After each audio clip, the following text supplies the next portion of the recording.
Welcome to the Afghanistan Project Podcast. I'm your host, Beth Bailey, and my guest today is a familiar face, Shawn VanDiver, a 12-year veteran of the U.S. Navy and the founder and president of the hashtag Afghan Evac Coalition, an umbrella of multiple volunteers and professionals across the government and private sector who aim to fulfill the promises that the U.S. made to its Afghan allies. And I will say Afghan Evac has been leading this effort now for 3 years, hasn't given up, more than 3 years.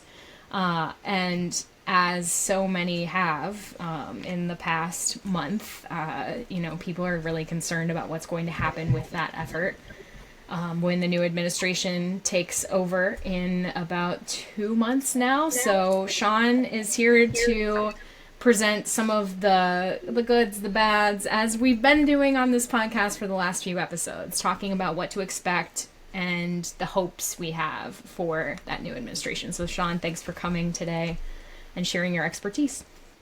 Thank you so much. I'm really glad to be here today to talk about Afghan Evac, talk about both the organization, the coalition, the movement, and talk about what comes next. Heck yeah. And listeners, man, it's going to be a lot. I told Shawn I'm going to pick his brain about the things that I constantly get questioned about. So, P1, P2, HP, so updates on that. And not just, what's going to happen with it in the future, but where are we now? Because for the people who are mired in those programs, those questions are really huge. So I'd say let's get started with, I think the broadest first question is, how has the aftermath of this election impacted your work so far? Sure. So I'm glad you asked. I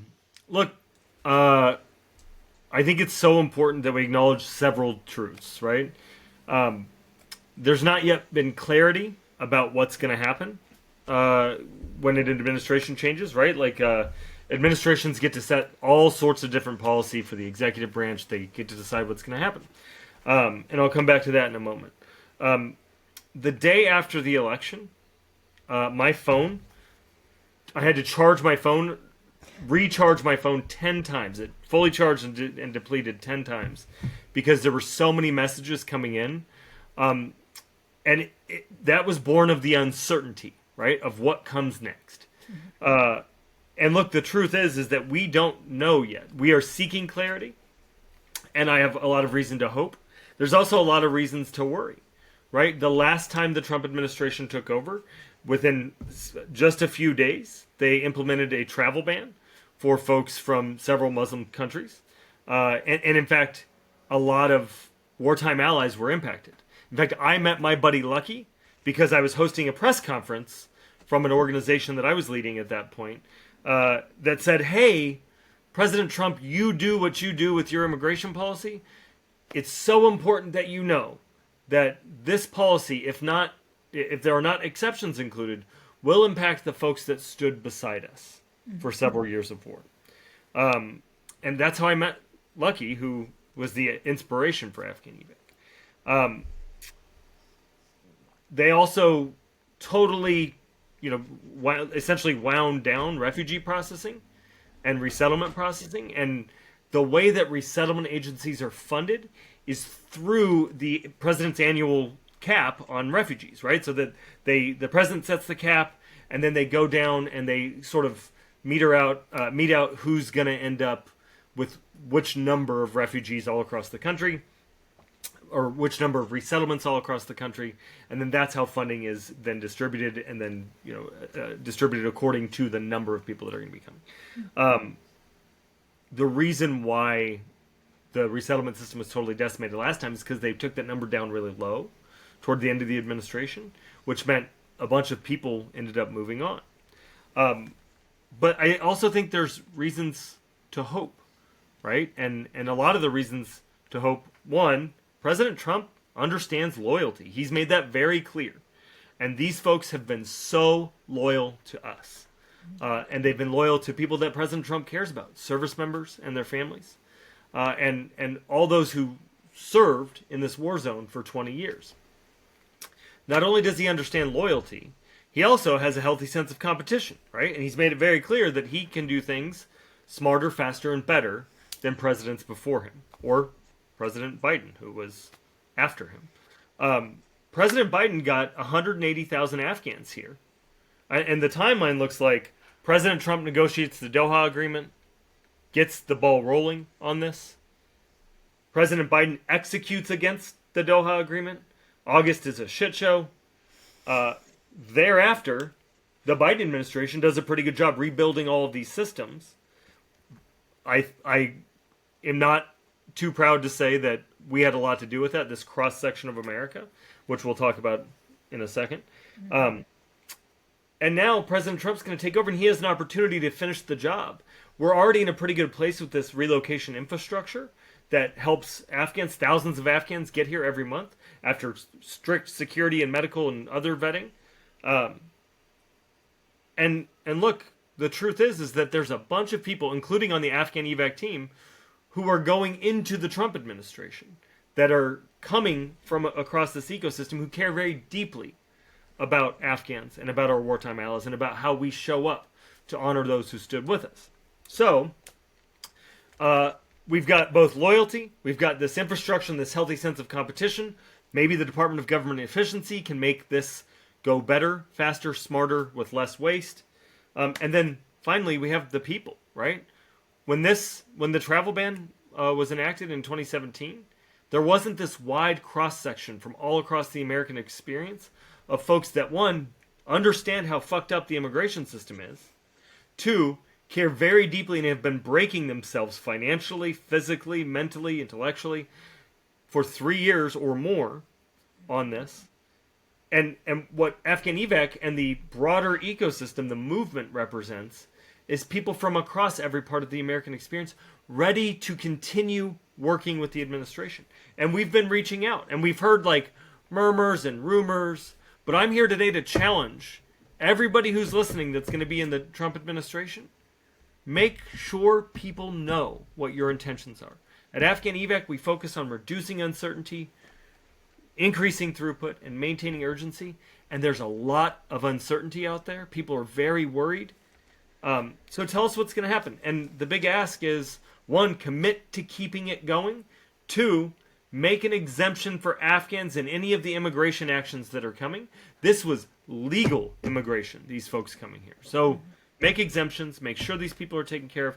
And I know, and we can talk more in depth about the various people if you'd like, but there's one person that I am really hopeful about, and that's incoming National Security Advisor, who does not require confirmation. The job is his. Mike Waltz is gonna be the National Security Advisor no matter what anybody thinks. And he is the best person for this job, especially considering the things that we care about. That man served with Afghans. He's written op-eds about how this work needs to continue and that our allies need to be gotten out. He has friends all throughout the ecosystem. We know that he understands this deeply. I was in Sedona, Arizona with him at a McCain Institute event, and we lamented how slow this had been going. So I feel very strongly that incoming National Security Advisor Mike Waltz, whose office will be right down the hall from the president, is going to be a very strong advocate. He's going to make sure this continues happening. And, the proof will be in the pudding. We're going to see what the next administration does. Mm-hmm. And I know that we've talked before because you have sat with President Biden on numerous occasions, more than I can count quickly, talking about this. But it has always bothered me how he has not spoken about Afghanistan publicly. And one thing that I have noticed with incoming President Trump is that he has already spoken about Afghanistan in ways that have ruffled many feathers, but it's on... it's clearly something that he's talking about. And so maybe we don't have the details yet, but I am also hopeful because I think hope is, when you don't have anything, hope is a powerful tool. And like you said, all these individuals, I want to hear about those people. You recently wrote a really moving op-ed about all of the helpers, and that's you quoted Fred Rogers, and look for the helpers. I think his mom told him that as a kid, when there is an emergency, look for the helpers, because there are always people who come when there is a disaster, and there are so many. This whole ecosystem is made up of people who could have just said, well that sucks, damn, but they didn't. So talk to me about them and if you want to tell some stories, whatever you want to say, I want to hear your words on this. Sure. So I'm going to try to avoid naming specific names because, one, I haven't gotten permission to do that from people. Mm. Two, there are, we could spend 3 hours, and I've got to go get back to cooking my Thanksgiving. Yeah. I can spend 3 hours or more talking about the incredible people across this ecosystem. I want to start first by talking about the families that have been impacted by this, right? That's the families of every service member who's lost somebody. We see a lot of folks, Afghan families and American families who have lost somebody in the war in Afghanistan, including the families from Abbey Gate, right? The Abbey Gate families are still seeking their interpreter, their family members' interpreters to come here. And, I agree with what you said earlier. President Biden has failed at talking about this. He should have mentioned this in the first State of the Union. He should have talked about the incredible work that has happened in Afghanistan over the last 20 years and that this mattered. I am personally very disappointed that he didn't do that. I've told him as much, and I've made it very clear that I think it's a great miscarriage of duty that President Biden didn't acknowledge all the hard work that went in, all the incredible work that happened during the evacuation, right? Like the military and the State Department did a great job getting people out. They didn't have enough time to do enough, and they were set up for failure. But they did a good job of getting, over 100,000 people out. And a lot of credit goes to John Bass and Secretary Blinken for ensuring that the care team was set up and that this work continued. Now, I think it's also important to give President Trump so much credit for how he handled the families at Abbey Gate who were ignored by President Biden. Straight up ignored. This last year, and we're breaking some news here, this last year I sent a letter to President Biden saying, you need to do something about this. You need to talk to these families. And I'm not going to release the letter, but I sent a letter that essentially said, this is a great failure. You need to treat these people with dignity and respect and so on and so forth.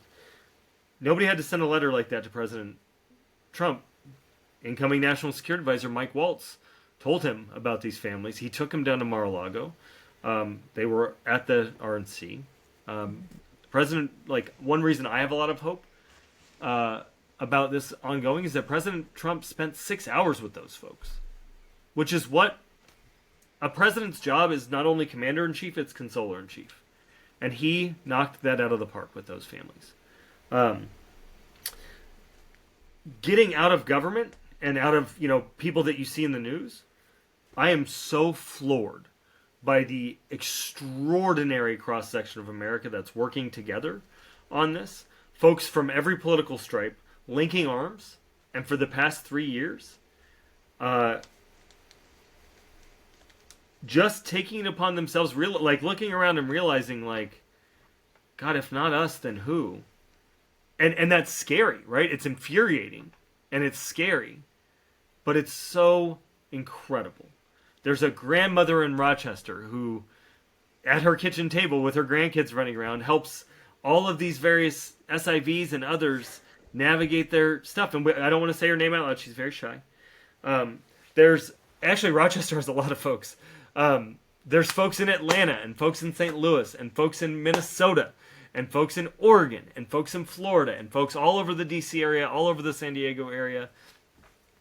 And it's so important that people understand that there is this shared experience of people that are acting as case managers, acting as a shoulder to cry on, acting as resilience coaches for each other, that are making a real impact on national policy. Enduring welcome would not exist if not for Afghan evac and the folks that we brought to the table to inform this.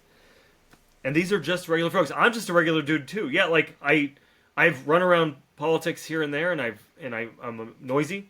But I'm just a tattooed Navy guy, right? I was enlisted. I'm not a big donor. I went into great debt because of this work. Just like so many others. These people have cleared out their retirement accounts. They've gone into great debt. They've, put housing in Pakistan on credit cards. Taken out personal loans to make up for their debt and try to figure this out even as they have desperate pleas. I'm not the only person whose phone drained 10 times on election day, right? So there's just this incredible group of people who truly have not been given their due. You know, we've tried to pull together these events. We've got an event coming up. The government controls the invites to these events, and so often it's like anybody who's been very critical, like, ooh. And I take the hit for it, right? Like, because we're arranging it, I end up taking the hit, and, like, it's not worth saying, like, I didn't do it. Or it's not worth saying, like, hey, you know, like, our model is collaboration, so if you burn down the house, like, I can't help you rebuild the house. And like, I have more important things to focus on, right? Like, I've got Afghans to help. I can't be like, oh, Jake said, but what he really meant was X. I will give government a lot of credit for having taken a lot of shit from us. Extraordinary amounts of shit, and they deserved it. But they've also taken it. Like, I will keep that in the house for right now. But look, this team of people across the country, I'm so fucking proud to have worked alongside all of them. You know, and we don't always agree. In fact, there's a lot of groups that aren't part of Afghan evac because they either disagree or misunderstood or like haven't heard me say their thing, not understanding that it's encompassed by another thing, or we just disagree. And every single person I maintain that every single person who works on this, a little or a lot, deserves all the credit in the world for making sure that this continues. And I know that's not going to change, right? We're not going anywhere. We're ready to work with the incoming administration. We're ready to work with anybody. Our rules are pretty simple, right? Don't be an asshole to your people around you, and you can stick around. And don't scam Afghans. If we think you're scamming somebody, you're probably not going to be invited back. We're not going to tell the world about that, but you know, if you're not in the room, there's probably a reason for that. And sometimes it's just personality conflict. But that doesn't matter at all, right? What matters is that everybody's in this rowing in the same general direction, that we owe it to these folks to get them here. We care that they have accurate information, and we're making sure that anybody trying to take advantage of them is encountering the full capability of the United States Justice Department. Yeah, that's really important now that we're finding out about some of these scam SIV LOR folks. I'm very glad to see those guys be taken to task. How dare they? Take SIVs from people who did not earn them, or, you know, from people who did earn them, because then that's an SIV that's not available. And I just had Andy Sullivan on here, and I was talking to him about, we were talking about the number of SIVs left, and he estimates it at 12,500. And as I reminded him, it was U2 without the work of U2 and many others, as he rightly pointed out. I mean, you guys weren't alone storming the halls. And there were other people calling while you were storming the halls. But think about it, if that hadn't happened, there would be 500 SIVs left. So anyway, it's just this constant... Well, and that's slated to run out in August of next year. Oh, well, I mean, because right now there are 11,500 with COM approval, which means that, like, you've got 1,000 left of the... Or, I'm sorry, 11,500 waiting for KBL, waiting for interview. So that leaves 1,000 more to be COM approved before they run out. Like, I mean, it's a new fire, right? There are just so many things. And that's an estimate, because Andy was trying to look at the numbers. It's not from the quarterly, because the quarterly is only, 3 months before. So what I've heard from state is that it's about 13,000 left. Okay. And look, we have, like, I think what we ought to do is look at it in terms of monthly approvals or monthly issuances, which is about 1,000, sometimes 1,200, right? When you take in domestic issuances as well. And look, they're gonna, like, at that speed, so long as the next administration keeps it going, which we hope they will. Mm-hmm. If it keeps going at that speed, they're gonna be out before summer, right? Or in the middle of summer. And that's where, I have several bones to pick. I talked about some of the bones I have to pick with the administration. I have a lot of bones to pick with Congress, right? Congress, there's been a lot of lip service, a lot of folks saying they care about this. Yeah. And unfortunately, we haven't passed enough visas. We haven't passed legislation that protects the P1, P2 pathway. SIVs are protected statutorily and then by court decisions, right? Court decisions that were required because the last time Trump was in office, they scaled way back SIV processing, and now it's required to happen in a certain amount of time. And I hope that they will just keep that going. And I think with National Security Advisor Waltz, I'm very confident that he's going to help his colleagues who are less inclined to support this understand. Congress has got to get their shit together and pass the the Fulfilling Promises to Our Afghan Allies Act, the Afghan Allies Protection Act, all of these, the Care Authorization Act, right? Big news, it passed the House. Andy did a lot of work on that. A lot of folks across the ecosystem did a lot of work on that. It was very bipartisan. It's the first bill that we've seen that is standalone just on this, and we got a sort of an idea of where people stand, right? So we know this work is super supported, but it's a mystery to me why we can't get congressional leadership to just put that shit up for a standalone vote. The American people support it by 90%, and that's a pretty good. There's so few things that the American people support. 90% of the American people support. Right. So anyway, it's very scary right now, right? There's all of this worry, and we had our coalition meeting last night, and I said, hey folks, listen, let's not future ourselves into sadness.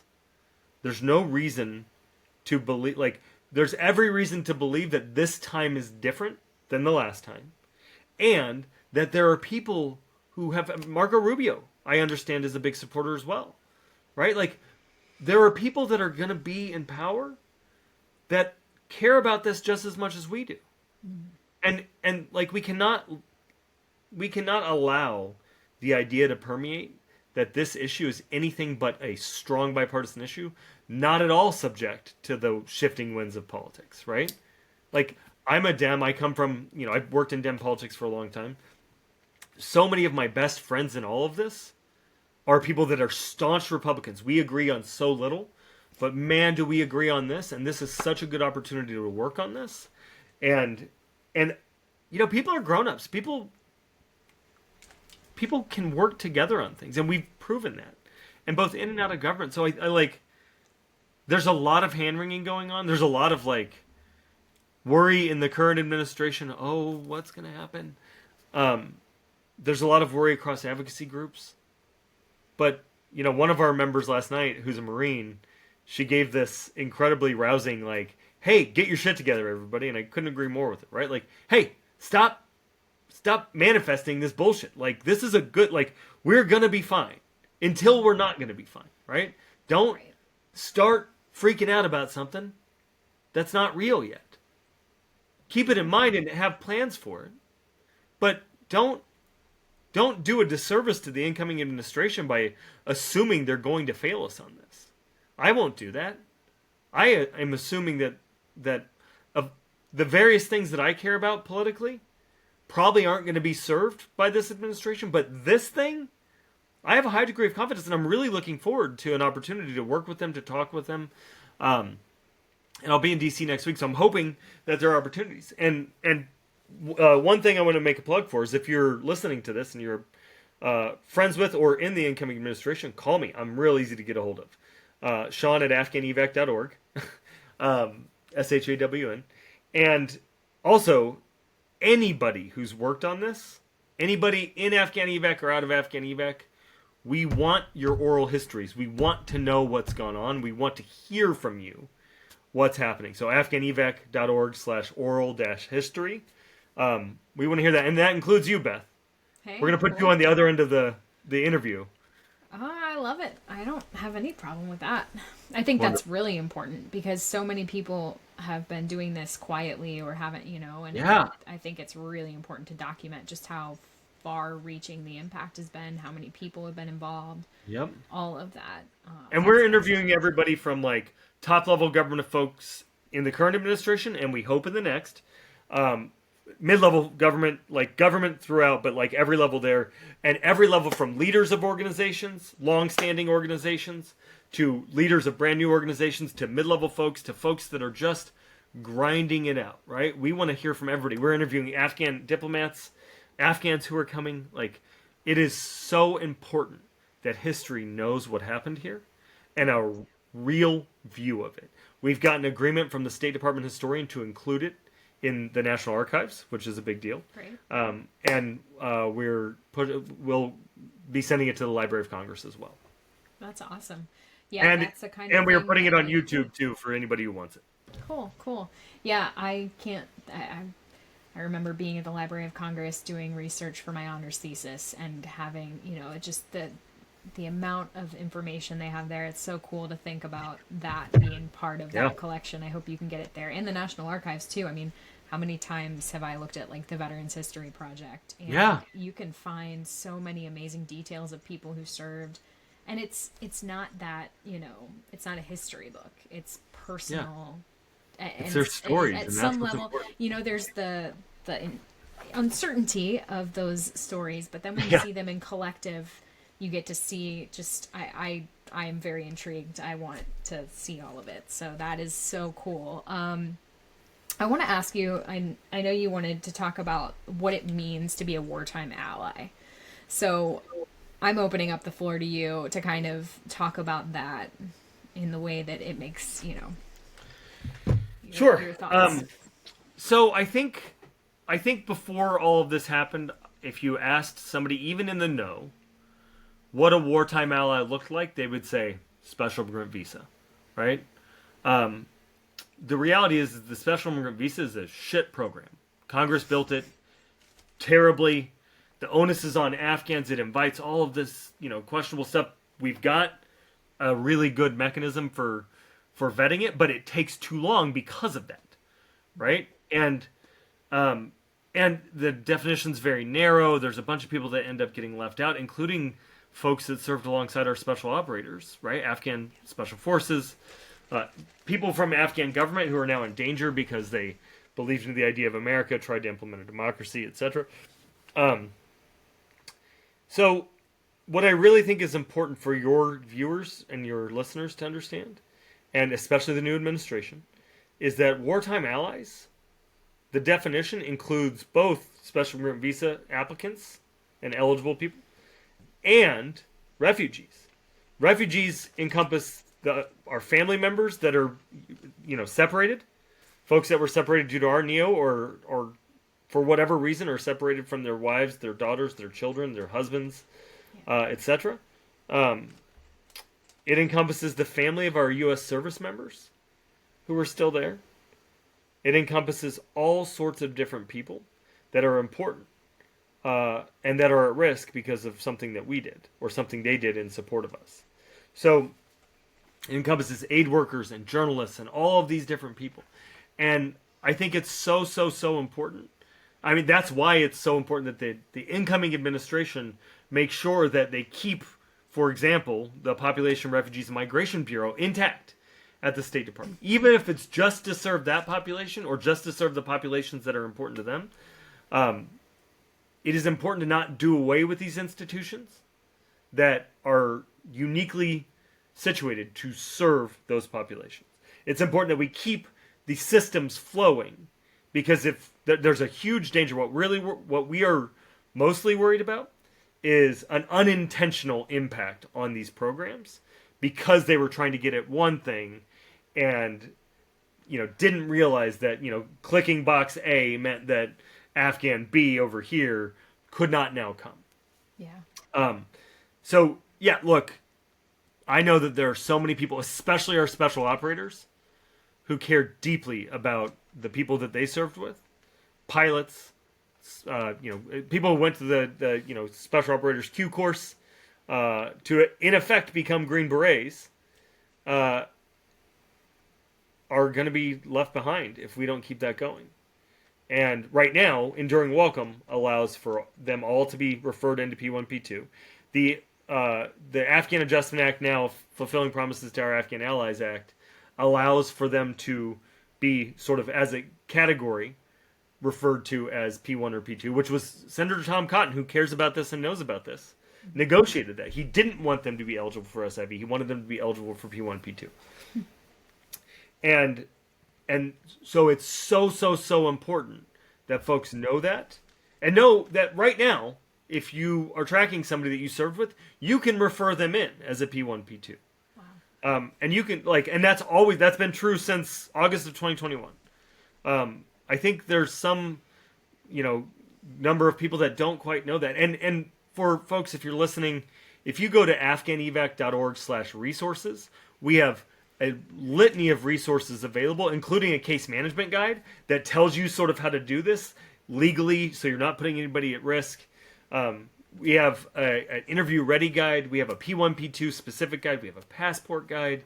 We have a relocation process map, which shows you how this works.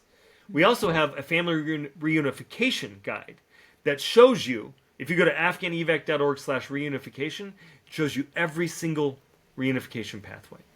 Cool. So the information is out there and it's knowable. You got to know where to get it. Part of the reason Afghan Evac makes that all very public is that, one, we know that there are people that are not in our coalition for whatever reason. They aren't, with us. They can't attend the meetings or whatever. We still want to make sure that Afghans that they're serving are able to benefit from the information we put together. P1, P2 is a big part of that, and they're more at risk of not being able to come here because they're not protected by law anywhere. So it'd be really great if Congress could get their shit together and do that. Interesting. Yeah, I was going to ask you about, I told you before we started filming, P1, P2, and SIV are always the biggest questions I get. And then there's HP too. And so I want to ask, Andy, I think, did a really good job giving the SIV overview. So I don't think we have to really go into that as much. But P1, P2 has bothered me from the get-go. Yep. And I will once again outline some of my issues with it. People were told, hey, 12 to 18 months. And then they were told, hey, we can only process you in a third country because there was no active U.S. embassy in Kabul. And so they trotted their happy hips over to Pakistan, where everything was so much more expensive, where their kids couldn't be in school just after the COVID pandemic when their kids weren't in school too. And I hear from people who have been in Pakistan waiting, and then which had nothing to do with our country and anything, but Pakistan started deporting people. And I think, if memory serves, some people with eligibility for pathways in the U.S. actually got deported back to Afghanistan, or at least were under threat. You can there were people under threat. I don't know if anybody got deported, but there were definitely people under threat. People were arrested with the letter. That's what happened. There were arrests made of people who had the letter protecting them. It was terrifying for all of the other than P1, P2 applicants who are like, oh my gosh, is this going to happen to me? There's just been a lot of uncertainty, a lot of not being able to fulfill that timeline, obviously. Nobody explained that 12 to 18 months doesn't start until you get, I think, referred to a resettlement support center, and those weren't readily available. Pakistan was digging its heels in, really impeding the U.S. effort. So this is certainly not all a U.S. effort problem. And I will say also, in defense of the State Department, even though I know they don't like to talk about this, but the P1, P2, I can't remember which one it is for prosecutors, but that process started late. But from everything I've seen, it is moving, and that's great. It's just that you would think 3.5 years in, we'd just be further along. So I want to hear an update from you about how that process is going. If you have numbers, that's awesome. If you don't, that's great. But I hope I've given a fair overview that this is not all state's fault at all. Yeah. But these are people who are caught up in it, whose kids aren't going to school. They're paying extra for rent because the cost of living is so high. They're worried that they're going to be deported back to the country where they're at risk. So you have the floor now. Thank you. Let's start with the things that are state's fault. Gosh, I was trying to be so nice here. Okay, go for it. We don't need to be nice to them. They take our services for free. All these people are breaking themselves. And it's like pulling teeth to get them to acknowledge that what we do is really important outside of our little ecosystem, right? So like they can take some medicine, and yeah, they can take some medicine. And look, state has been an extraordinary partner. There's no question about that. I would say, especially the leadership at the State Department, Secretary Blinken, Deputy Secretary Verma, their staff has been incredible. CARE leadership has been a good partner. There's and various, Assistant Secretary Rena Bitter, Assistant Secretary Julieta Valls-Noyes, incredible. Where we run into problem is in the mid-level, in the bureaucracy, right? There's a bunch of like public servants who are kicking ass and taking names, doing the best they can, and then there's some people who are like, oh, like we've never had to talk to outside people before. Like we don't. Why do we have to care what you say? And the reason they have to care what we say is because we bring the entirety of the American experience to bear, right? Because of all of those people that are doing the work behind the scenes, doing similar work, and in many cases doing it better than the government, right? And we can just talk about communications, right? Communications have vastly improved, and they're still shit. At the beginning of this, what a travesty. 12 to 18 months, folks, that's all it'll take, and you have to get to a third country. And, they all but told people to go to Pakistan. People went to Pakistan, and then they were trapped there, right? Or stuck there because they were afraid to go home. And yeah, Pakistan created a lot of issues. We were able to get through that, and outside groups like us had a lot to do with that, and the State Department's relentless diplomacy had a lot to do with that.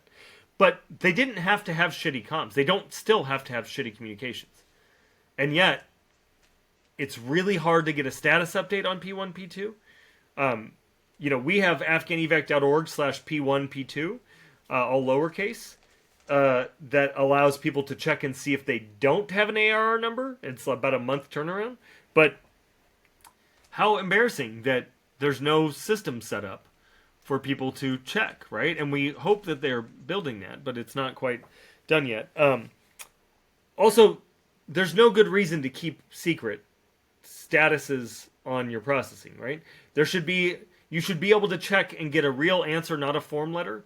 Or if it's a form letter, a more detailed form letter, like, hey, this is what's going on with your case. This is the place it's in. Even if you can't get timelines, you could understand that it's moving along, or understand that it's sort of stuck right now and we're trying to work through something. Obviously, with exception for security issues. Sure. I do want to say that P1 and P2 folks are moving. Refugees are moving very fast. I think there were something like 12 or 13,000 refugees last year that moved as part of Enduring Welcome. And one big success that Afghan Evac has had through Enduring Welcome is that Afghans traditionally, if you're a refugee, you can't still be in the place you're fleeing in order to get processed. We made it to where the United States government would relocate Afghans who were referred into this program out of Afghanistan and then process them, rather than making them have to go to a third country, because that was sort of a catch-22 at the beginning, right? So this is a big thing that they announced in October 22, and we're happy to say they've been following through on. Refugees are being processed. With regard to Pakistan, we got them, the United States government agreed to process something like 20,000 refugees or 25,000 refugees in a year or a year and a half's time, and USCIS has processed a bunch of those people. But here's the rub. The resettlement agencies cannot find housing fast enough. Yeah. And there was a whole big kerfuffle that I won't get into the details of, but suffice it to say, there was a little bit of a rope-a-dope from the resettlement agencies to the government, where they said, hey, if you give us X amount of dollars, we can meet your resettlement goal. The U.S. government found that money, brought it back to the resettlement agencies, and they were like, JK, actually we can't. It was really infuriating. Wow. And it wasn't necessarily anyone's fault. It was, we have a major housing crisis in the United States, all across the country, and we need to be building more housing. We need to, we've got a bunch of old people here that are like, oh, we don't want to obstruct our views, as though they bought, when they bought their house in 1980, they bought the full view of the ocean 2 miles away, with no future generations to have anything to do with it. So, housing has been a major issue, but what that meant was there were a bunch of folks in Pakistan, a bunch of folks, like, we built this pipeline that's really strong coming out of Afghanistan to help these folks legally immigrate here who stood with us, and the weak point is on the end here, right? When they start to get here, the housing has been a major issue. I hope that with the Republican administration controlling, with Republicans controlling the House, the Senate, and the administration, that we can see housing programs just going gangbusters, which will reduce the cost of living for all of us, including homeless veterans and refugees who are trying to come here. And look, what they've accomplished in Pakistan is extraordinary. I don't want to take away from that at all. The government, two things can be true. It can be true that the State Department has done extraordinary work. The leaders have been extraordinary. And that it's really fucked up, right? That it's still not where it needs to be. It's better. It's exponentially better. No question.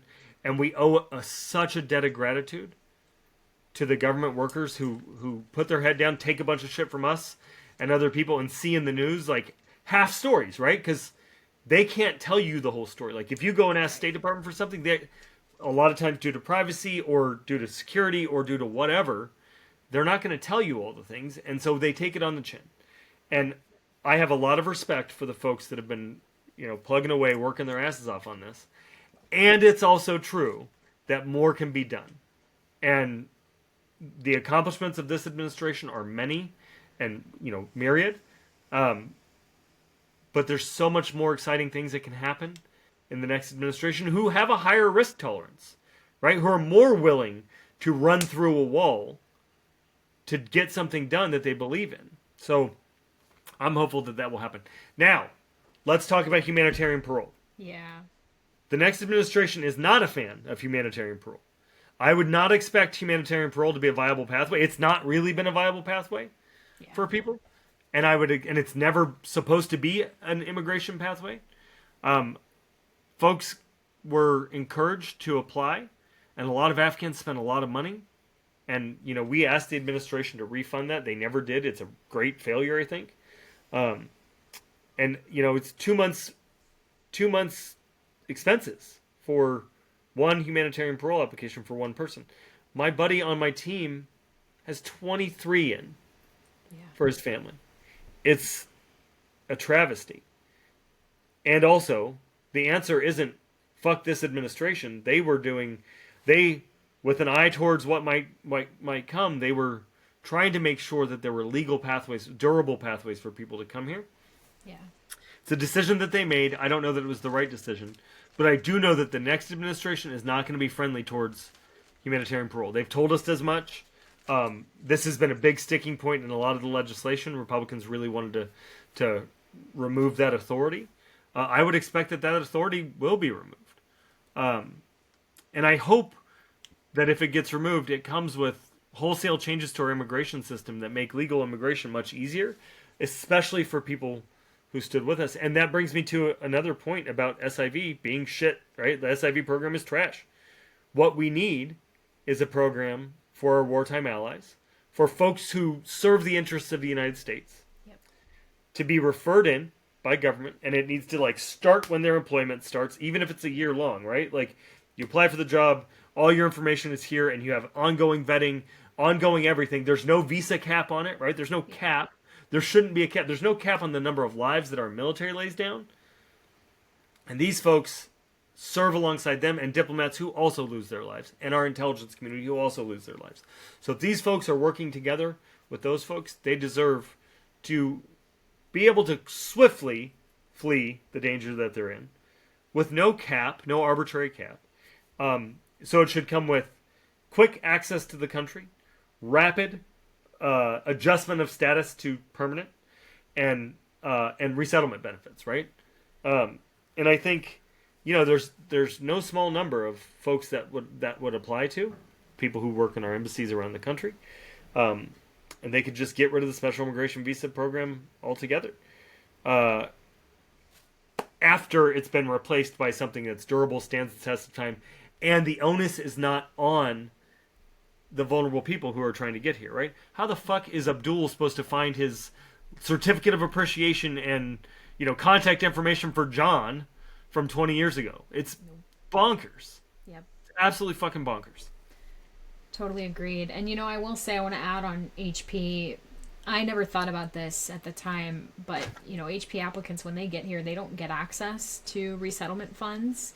And, they've got a sponsor who brought them here, and that sponsor is supposed to be able to financially care for them. But this summer I talked with one HP recipient who was here and just struggling mightily because their family was having issues with their children, Yep. one of whom has, a debilitating several illnesses that make life just not calm and peaceful. And it broke my heart to hear that. HP is not ideal. And the other thing that I didn't even think about until you started talking about HP, and then I realized we're coming up on that parole extension need for the folks, because that's how all those 120,000 who came in the NEO got in. 70,000. 70 or so. Okay. Yeah. So the 120, I don't know, a State Department would always, every time I would ask them a question, they would be like, we brought in 120,000. I'm like, but that's not, I understand this. This is not the question I asked. And I think they just wanted,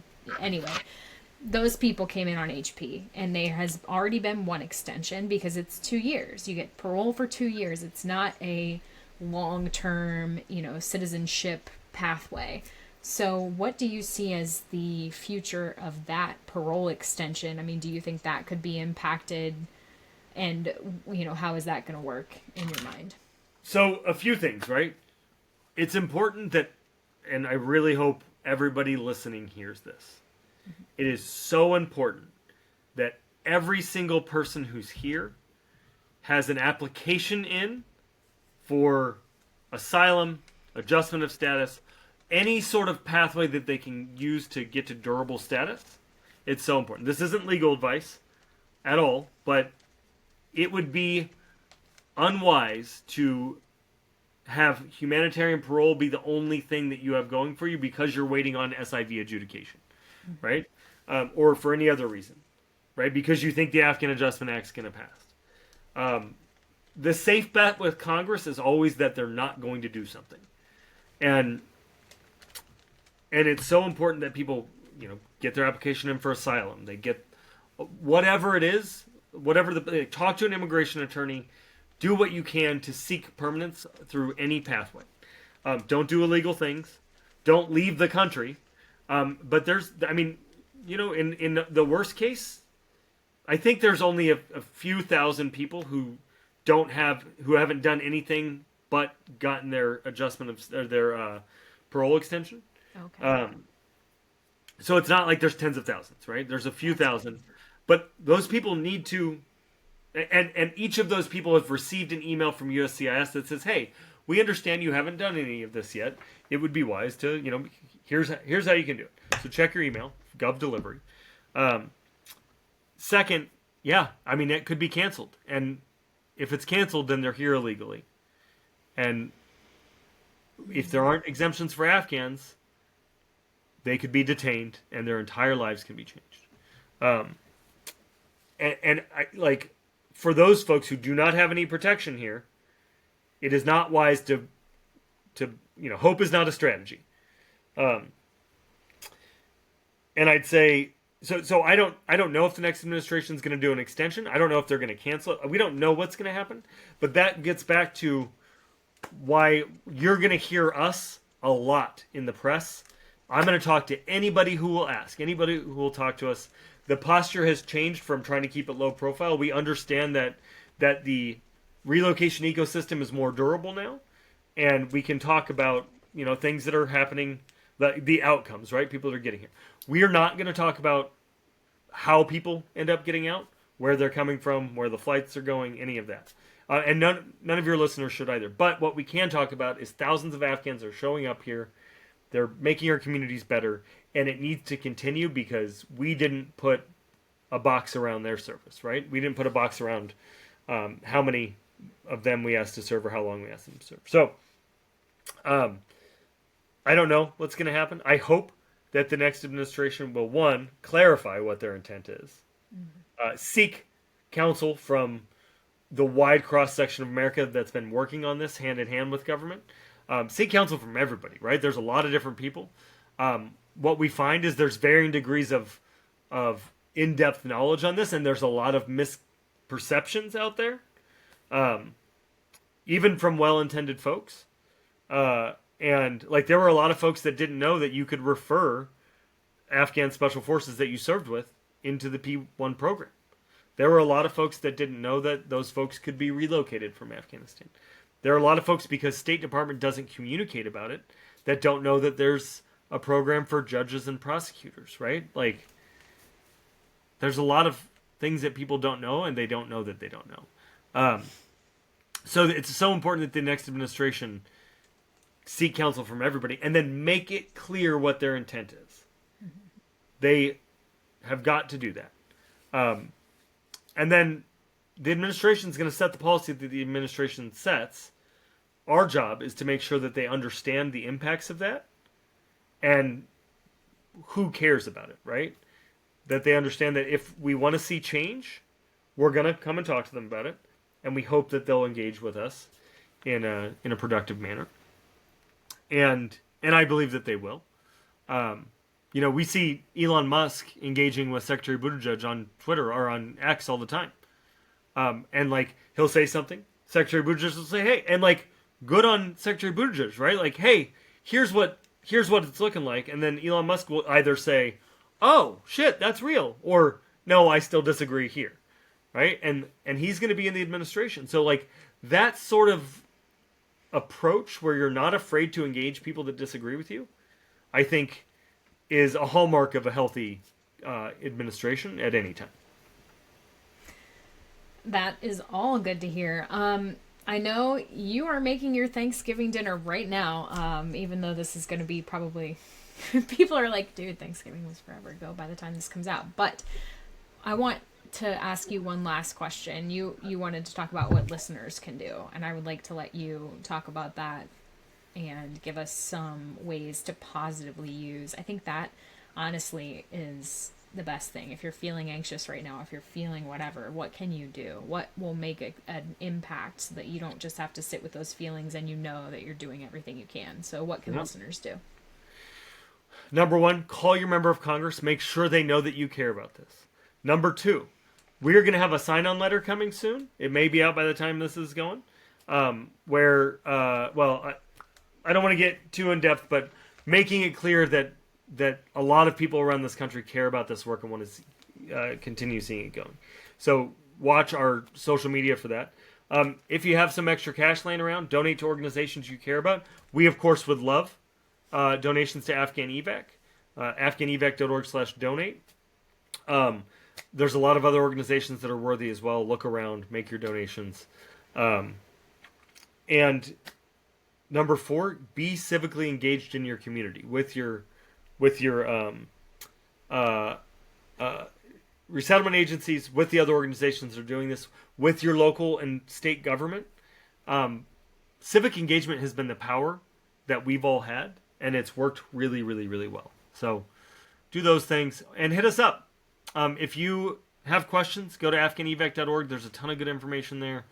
I'm easy to find. Our email address is on the website. And thank you. If you're listening to this, I have high confidence that you're involved in this. Whether you're a member of ours or not, we're grateful to you. Whether you're in or out of government, we're grateful to you. My op-ed is out there, and essentially what it said was there's folks in and out of government, people who work on campaigns, people working nonprofits, and just folks who are doing the work every day that mean that, a vulnerable person's life is just a little bit better. The street's a little bit cleaner. A beach is a little bit sandier. Whatever the thing is that you care about, there's a way that you can help. And so many of you know that and have done extraordinary work. And you need to know that it's okay to let go when you can't do it anymore. It is so important that you take care of yourself, and that that this work will be there when you decide to come back, if you decide to come back.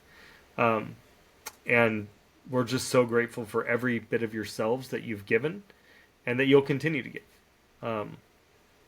So thank you, Beth, for doing this, and I'm excited to have been here again. Yeah, I was glad to hear all of that. I feel good knowing the things I know. Slightly angry, but Yeah, who's not? I mean, we're all at the pissed off. moment? Who's not? Yeah.